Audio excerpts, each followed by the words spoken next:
Hi നമസ്കാരം. ദേശീയ രാഷ്ട്രീയത്തിൽ സംഭവിച്ചുകൊണ്ടിരിക്കുന്നത് എന്തൊക്കെയാണ്? പലരും എന്നോട് ചോദിക്കുന്നതാണ്. തൃണമൂൽ കോൺഗ്രസ് പപ്പടം പോലെ പൊടിയുന്നു. അതിന്റെ പ്രത്യാഘാതങ്ങൾ എന്താണ്? ഈ തൃണമൂൽ കോൺഗ്രസിനെ ഉണ്ടാക്കിയത് കോൺഗ്രസും ബി ജെ പിയും കൂടിയാണ്.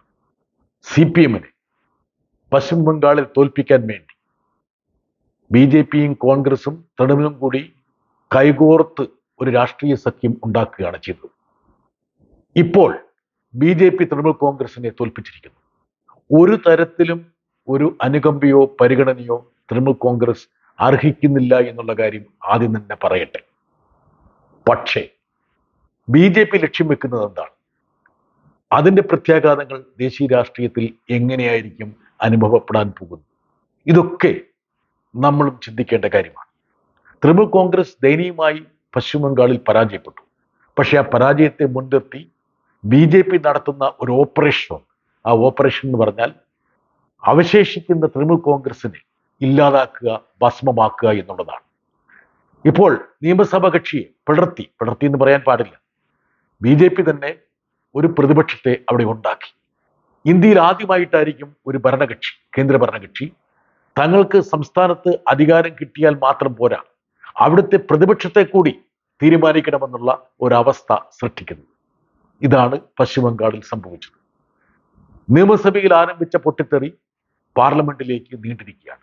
യഥാർത്ഥത്തിൽ നിയമസഭയിലെ പൊട്ടിത്തെറിയേക്കാൾ കൂടുതൽ ബി ജെ പി ലക്ഷ്യം വെക്കുന്നത് പാർലമെന്റിലെ പൊട്ടിത്തെറിയാണ്.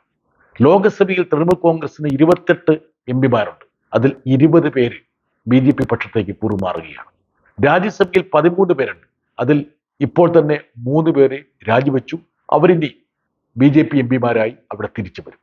ഇനിയും ആൾക്കാർ അവിടെ നിന്ന് പോയിക്കൂടായില്ല. ഇതിന്റെ അർത്ഥം എന്താണ്? ഇതെങ്ങനെയാണ് നമ്മളെ ബാധിക്കാൻ പോകുന്നത്? അവിടേക്കാണ് നമ്മൾ നോക്കേണ്ടത്. കഴിഞ്ഞ ലോക്സഭാ തെരഞ്ഞെടുപ്പിൽ ബി ജെ പി ലക്ഷ്യമിട്ടത് 400 സീറ്റുകളാണ്. 400 പാർ, മോഡിയുടെ ഏറ്റവും പ്രധാനപ്പെട്ട മുദ്രാവാക്യം. അവരുടെ ലക്ഷ്യം വളരെ കൃത്യമായിരുന്നു. 2/3 ഭൂരിപക്ഷം ലോക്സഭയിൽ വാങ്ങുക, രാജ്യസഭയിൽ എങ്ങനെയെങ്കിലും മാനേജ് ചെയ്യുക, അങ്ങനെ ഇന്ത്യയുടെ ഭരണഘടന തിരുത്തി എഴുതുക. പക്ഷേ ഇത് തിരിച്ചറിഞ്ഞ ഇന്ത്യയിലെ വോട്ടർമാർ ബി ജെ പിക്ക് കേവല ഭൂരിപക്ഷം പോലും നൽകിയില്ല. 272 കേവല ഭൂരിപക്ഷമെങ്കിൽ ബി ജെ പിക്ക് കിട്ടിയത് 240 മാത്രമാണ്. പിന്നീട് JDU TDP കക്ഷികളെ കൂടെ നിർത്തി ഭൂരിപക്ഷം സംഘടിപ്പിച്ചു. കഴിഞ്ഞ പാർലമെന്റ് സമ്മേളനത്തിൽ, ബജറ്റ് സമ്മേളനത്തിൽ അവർ മണ്ഡല പുനർനിർണയ ഭരണഘടനാ ഭേദഗതിയുമായി വന്നു. അതിനെയൊന്ന് മറയ്ക്കാൻ വേണ്ടി വനിതാ സംവരണത്തിന്റെ ഒരു മുഖംമൂടി ഉണ്ടായിരുന്നു. പക്ഷേ എങ്കിൽ പോലും ലോക്സഭ അത് പരാജയപ്പെടുത്തി. ബി ജെ പിക്ക് ഏറ്റവും പ്രധാനപ്പെട്ട ഒരു ക്ഷതമായിരുന്നു. കഴിഞ്ഞ പാർലമെന്റ് സമ്മേളനത്തിൽ മണ്ഡല പുനർനിർണയ ബില്ലിന് ലഭിച്ചത് 298 വോട്ടുകളായിരുന്നു. പ്രതിപക്ഷത്തെ ലഭിച്ചത് 230. 362 വോട്ടുകൾ ആണ്, അല്ലെങ്കിൽ 362 MP-മാരുടെ പിൻബലമാണ് 543 അംഗ ലോകസഭയിൽ 2/3 ഭരണഘടന തിരുത്തി എഴുതാനുള്ള ഭൂരിപക്ഷമായിട്ട് കണക്കുകൂട്ടുന്നു. ഇനി എന്താണ് ബി ജെ പി ലക്ഷ്യം വെക്കുന്നത്?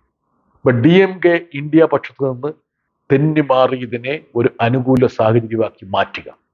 2, തൃണമൂൽ കോൺഗ്രസിനെ പപ്പടം പോലെ പൊളിക്കുക. അങ്ങനെ കൃത്രിമമായിട്ട് ലോകസഭയിൽ, പാർലമെന്റിൽ ഒരു 3/2 ഭൂരിപക്ഷം സാധിച്ച് നേടിയെടുത്ത് ഇന്ത്യൻ ഭരണഘടന എഴുതാനുള്ള ഒരു പടപ്പുറപ്പാടിലാണ് ബി ജെ പി ഇന്ന് ഏർപ്പെട്ടിരിക്കുന്നത്. പശ്ചിമ ബംഗാൾ രാഷ്ട്രീയത്തെക്കുറിച്ച് എനിക്ക് വ്യക്തമായ നിലപാട്, തൃണമൂൽ കോൺഗ്രസിനെ കുറിച്ചും കൃത്യമായിട്ടുള്ള ഒരു വിലയിരുത്തലുണ്ട്.